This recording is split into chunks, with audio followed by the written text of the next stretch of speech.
मर्यादा पुरुषोत्तम राम है और लीला पुरुषोत्तम श्री कृष्ण है। पर पहले रामावतार हुआ है, तब कृष्णावतार। जिनके जीवन में राम की समझ नहीं है वो कृष्ण को कभी नहीं समझ सकते, पक्की बात है। यहां तो राम और कृष्ण के नाम पे लड़ाई चलती है। हम राम वाले हैं, हम लोग, हमारे इष्ट राम जी, हम कृष्ण को नहीं मानते। ये कट्टर लोग, इनके गुरु ने पता नहीं क्या पढ़ाया इनको। ये अंधे लोग हैं जिनको राम और कृष्ण में भी विभेद दिखाई पड़ता है। और वो तुलसीदास का वो उदाहरण देते हैं कि वृंदावन गए थे तो कृष्ण जी को उन्होंने कहा कि ये मस्तक तब झुकेगा जब मुरली छोड़ करके धनुष बाण हाथ में लोगे। अरे पूरा पढ़ लो, अधूरा पढ़ पढ़ के तो भारतवर्ष ऐसे ही मरा जा रहा है। अधजल गगरी छलकत जाए। इन भारतीयों की पढ़ाई अधूरी हो जा रही है। पूरा पढ़ो, ढंग से पढ़ो। वाह, इन लोगों का भी अपना सत्संग शुरू हो गया है। हाँ, इनकी भी अपनी योनि है। राम जी के राज में एक कुत्ते को एक आदमी ने मार दिया था, तो न्याय हुआ। बोला क्या चाहते हो? कुत्ता बोला हमको बिना कारण मारा है। बोला क्या दंड दें? राम जी ने कहा तू बता, जो बताएगा वही दंड दिया जाएगा, राम राज है ये।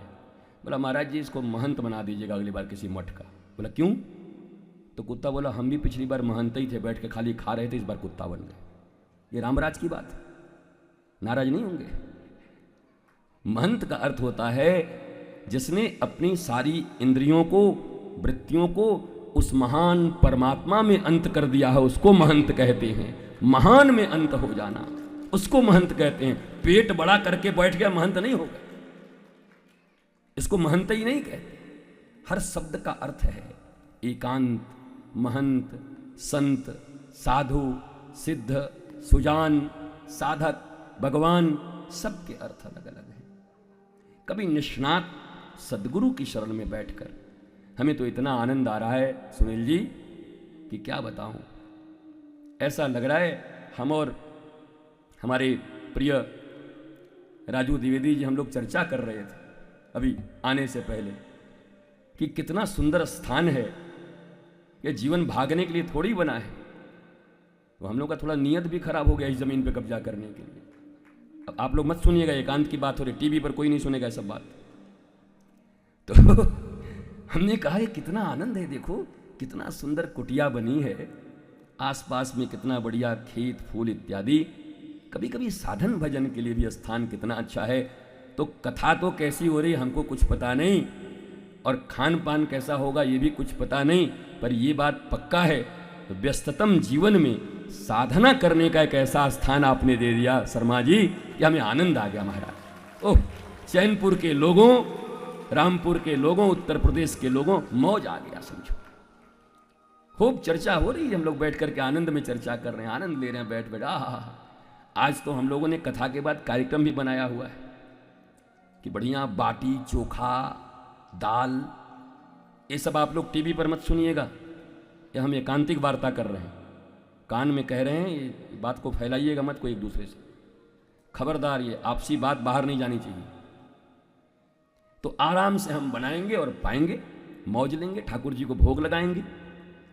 जीवन आनंद का नाम है, हाय हाय करने का नाम नहीं है। 10 से 4 तक नौकरी की, 5 से 7 तक पत्नी पे आके बिगड़े, 7 बजे बच्चा को थप्पड़ मारा, बच्चा उधर भीतर गया अपना गुड़िया तोड़ दिया, ऐसे करके सब एक दूसरे पर गुस्सा निकाल रहे हैं। ये नौकरी जहां करते हैं बॉस ने कहा डंकी, यस सर, नौकरी लात मार के निकाल देंगे, नो सर।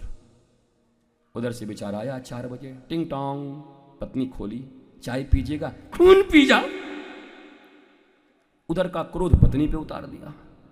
पत्नी भी क्या करे, अभी गई मुन्ना मुन्नी अंदर खेल रहे थे, तड़ तड़ तड़, मुन्ना भी आश्चर्यचकित, अभी तो बोली थी चांद का टुकड़ा, अचानक क्या हुआ। बाप ने भर दिया गुस्सा मम्मी में, मम्मी ने तड़तड़ा दिया।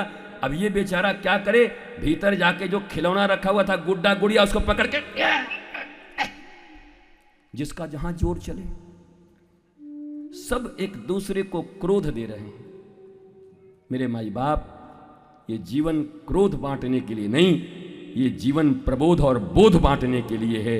जीवन के अवरोधों से अगर मुक्ति चाहते हो तो क्रोध नहीं, बोध बांटो, समझ बांटो, ज्ञान बांटो, प्रेम बांटो, राम और कृष्ण की धारणाएं बांटो। हम तो बस क्रोध बांट रहे हैं, ये उससे, वो उससे, वो उससे, उससे, उससे, उससे सब बांट रहे हैं।